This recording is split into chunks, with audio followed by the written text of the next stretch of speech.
Hello, welcome to the 190 Literary and Jury Charge. I'm going to start off with an article, and it's called Let Go of the Idea That Gentle, Relaxed People Can't Be Super Achievers. Okay, and this is from the book Don't Sweat the Small Stuff. Ready? One of the major reasons so many of us remain hurried, frightened, and competitive and continue to live life as if we were, or it were, one giant emergency is our fear that if we were to become more peaceful and loving, we would suddenly stop achieving our goals. We would become lazy and apathetic. You can put this fear to rest by realizing that the opposite is actually true. Fearful, frantic thinking takes an enormous amount of energy and drains the creativity and motivation from our lives. When you are fearful or frantic, you literally immobilize yourself from your greatest potential, not to mention enjoyment. Any success that you do have is despite your fear, not because of it. I have had the good fortune to surround myself with some very relaxed, peaceful, and loving people. Some of these people are best-selling authors, loving parents, counselors, computer experts, and chief executive officers. All of them are fulfilled in what they do and are very proficient at their given skills. I have learned the important lesson: when you have what you want, inner peace, you are less distracted by your wants, needs, desires, and concerns. It's thus easier to concentrate, focus, achieve your goals, and to give back to others. Okay, I have some jury charge for you. The subject here is Traffic Act. And I talked about the prima facie evidence of negligence in the tip of the day. So this is what you're going to hear. Ready? Members of the jury, each party in this case charges the other with violating certain statutes of the Highway Traffic Act. It is the law of this state that a violation of any of the provisions of the Highway Traffic Acts by a person operating a motor vehicle upon a public highway shall be prima facie evidence of negligence. This presumption of negligence, however, may be rebutted by evidence showing that the statute in question was not violated, or by evidence showing a reasonable ground for such violation. The driver of a motor vehicle whose vision is obscured by snow and wind or other atmospheric conditions must exercise care and caution commensurate with the situation. The factors to be considered when determining a driver's negligence are the speed and control of the vehicle, the extent of visibility, and the degree of care and caution required under the circumstances. It definitely appears that both motorists were driving at a speed lower than the maximum permitted under the Highway Traffic Act, but the fact that the speed of a vehicle is less than that permitted by law does not relieve the driver from the responsibility of reducing speed when special hazards exist with respect to weather, visibility, or highway conditions. It was the duty of each of these drivers to keep his vehicle in his own lane of the pavement. This collision could not have happened if each had done his duty in that respect.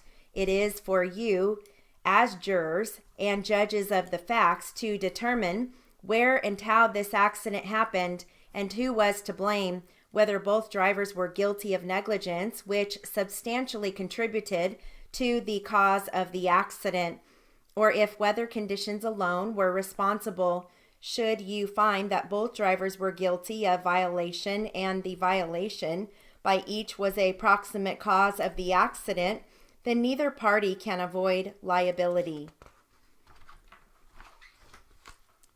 Okay. I've got an article here. It's called The Life Course Perspective. Okay. Ready? Social development theory is an integrated view of human development that points to the process of interaction among and between individuals and society as the root cause of criminal behavior. Life course perspective is an approach to explaining crime and deviance that investigates developments and turning points in the course of a person's life over time. Some of the most recent perspectives on crime causation belong to a subcategory of a social process, thought, called social development theory. According to the social development perspective, human development occurs simultaneously on many levels, including the psychological, biological, interpersonal, cultural, societal, and ecological levels. Hence, social development theories tend to be integrated theories, that is, theories that combine various points of view on the process of development. Theories that fall into this category, however, highlight the process of interaction between individuals and society as the root cause of criminal behavior. In particular, they emphasize that a critical period of transition occurs in a person's life as he or she moves from childhood to adulthood. One social development perspective of special significance is the life course perspective. According to Robert J. Sampson and John H. Lobb, who named the life course perspective in 2013, criminal behavior typically follows an identifiable pattern throughout a person's life cycle.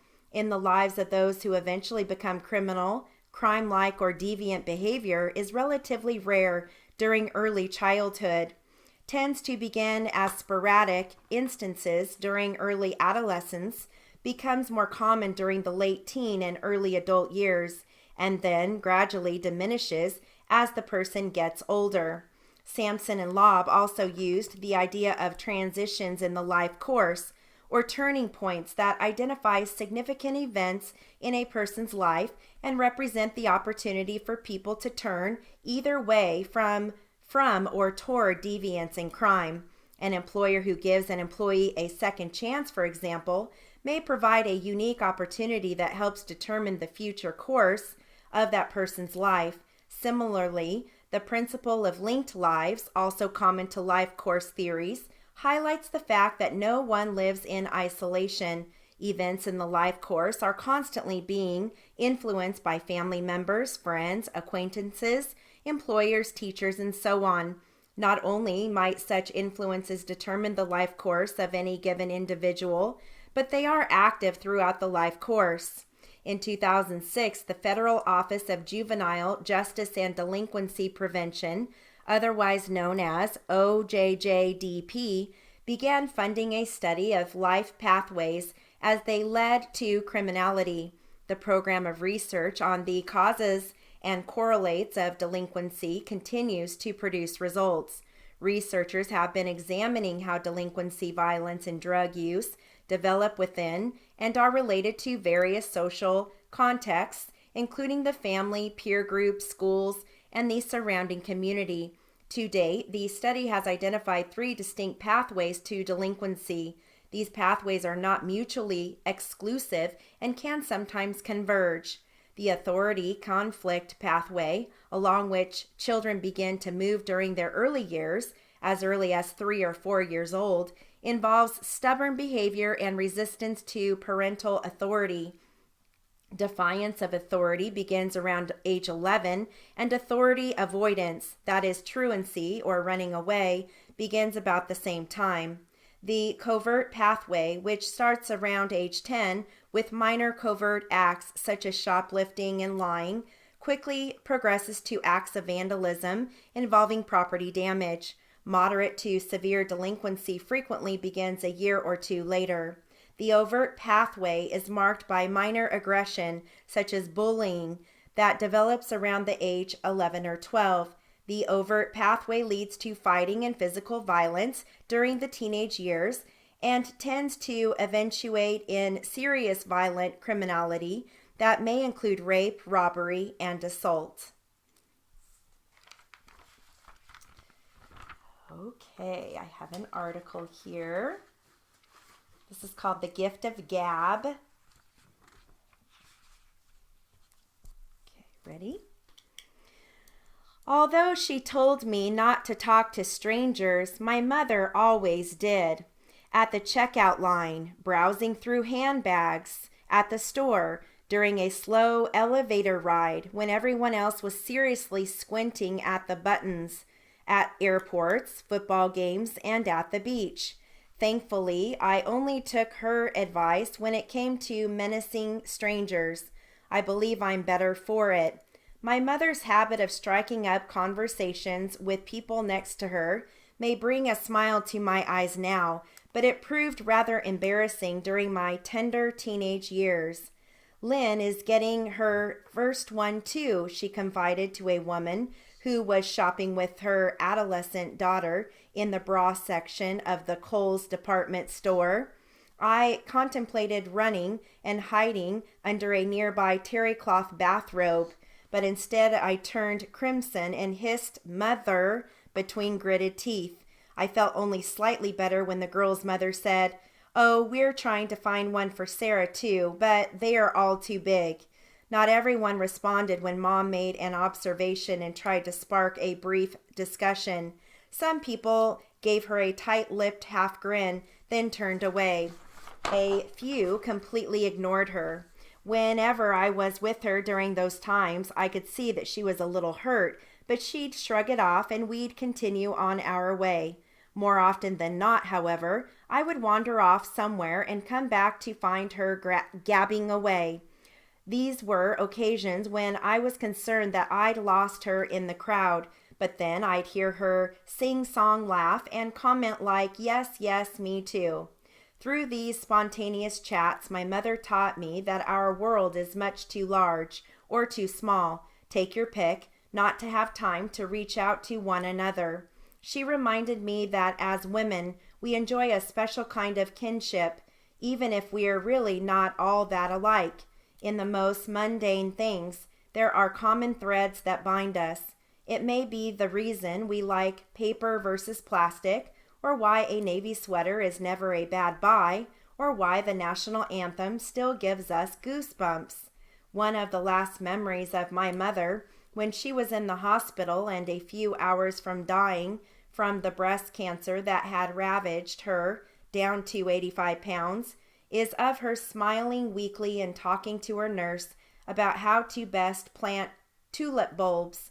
I stood silently in the doorway, wanting to cry, but feeling such a surge of love and warmth.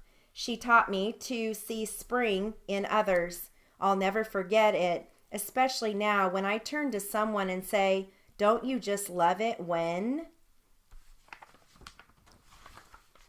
Okay.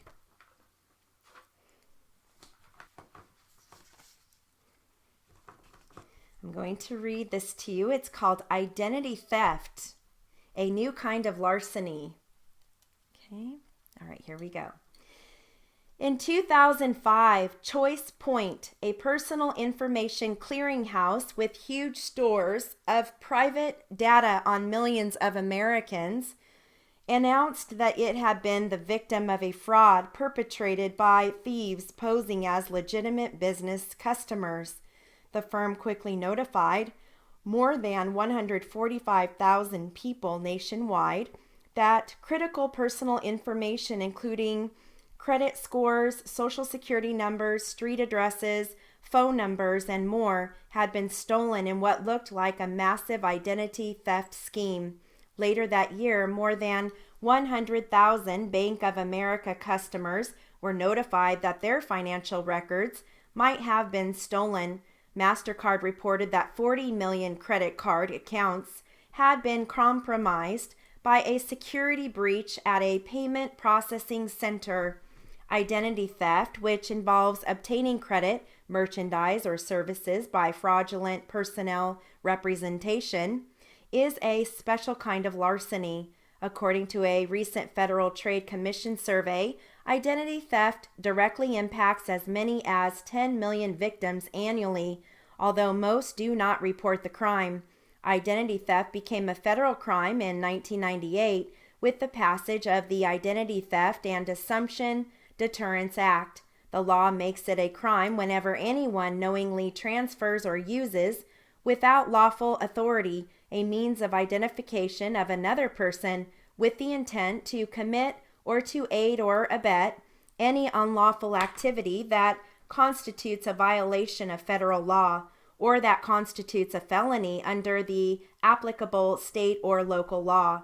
In 2014, Identity Theft Penalty Enhancement Act added 2 years to federal prison sentences for criminals convicted of using stolen credit card numbers and other personal data to commit crimes. It also prescribed prison sentences for those who use identity theft to commit other crimes, including terrorism, and it increased penalties for defendants who exceed or abuse the authority of their position in unlawfully obtaining or misusing means of personal identification. Anyone can fall prey to identity theft, even celebrities. In 2000, for example, golfer Tiger Woods learned that his identity had been stolen and that credit cards taken out in his name had been used to steal $17,000 worth of merchandise, including a 70-inch TV, stereos, and a used luxury car. In 2001, the thief, 30-year-old Anthony Lamar Taylor, who looks nothing like Woods, was convicted of falsely obtaining a driver's license using the name of Eldrick T. Woods, Tiger's given name, Woods' social security number, and his birth date. Because Taylor already had 20 previous convictions of all kinds on his record, he was sentenced to 200 years in prison under California's 3 strikes law.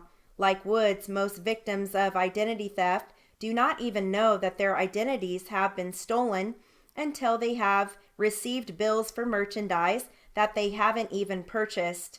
According to the National White Collar Crime Center, identity thieves use several common techniques. Some engage in dumpster diving, going through trash bags, cans, or dumpsters to get copies of checks, credit cards, and bank statements, credit card applications, or other records that typically bear identifying information. Others use a technique called shoulder surfing. It involves simply looking over the victim's shoulder as he or she enters personal information into a computer or on a written form. Eavesdropping is another simple technique, yet effective, that identity thieves often use. Eavesdropping can occur when the victim is using an ATM machine, giving credit card or other personal information over the phone, or dialing the number for their telephone calling card. Criminals can also obtain personal identifying information from potential victims through the internet. Some internet users, for example, reply to spam, unsolicited email that promises them all sorts of attractive benefits while requesting identifying data such as checking account or credit card numbers and expiration dates, along with the victim's name and addresses. Identity theft, perpetrated through the use of high technology, depends on the fact that a person's legal and economic identity in contemporary society is largely virtual and supported by technology. Okay, we have a few more minutes. I'm going to read a little bit from this book, Awaken the Giant Within, Dreams of Destiny. A consistent man believes in destiny, a capricious man in chance. We all have dreams. We all want to believe deep down in our souls that we have a special gift, that we can make a difference, that we can touch others in a special way, and that we can make the world a better place.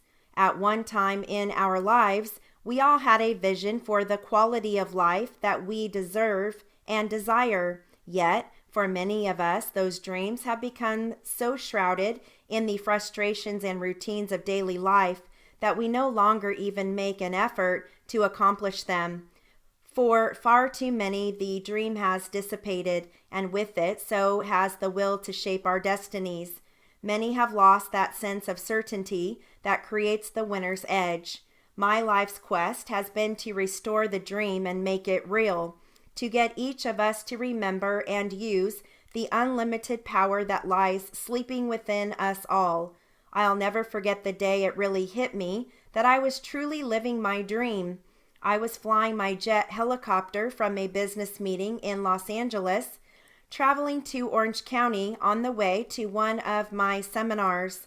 As I flew over the city of Glendale, I suddenly realized a large building, and I stopped the helicopter and hovered above it. As I looked down, I realized this was the building that I'd worked in as a janitor a mere 12 years ago. In those days, I had been concerned whether my 1960 Volkswagen would hang together for the 30-minute trip to work. My life had been focused on how I was going to survive. I had felt tearful and alone, but that day, as I hovered there in the sky, I thought, what a difference a decade can make. I did have dreams back then, but at the time, it seemed they'd never be realized. Today, though, I've come to believe that all my past failure and frustration were actually laying the foundation for the understandings that have created the new level of living I now enjoy. As I continued my flight south along the coastal route, I spotted dolphins playing with the surfers in the waves below. It's a sight that my wife, Becky, and I treasure as one of life's special gifts. Okay, that concludes the literary and jury charge for the 190 class.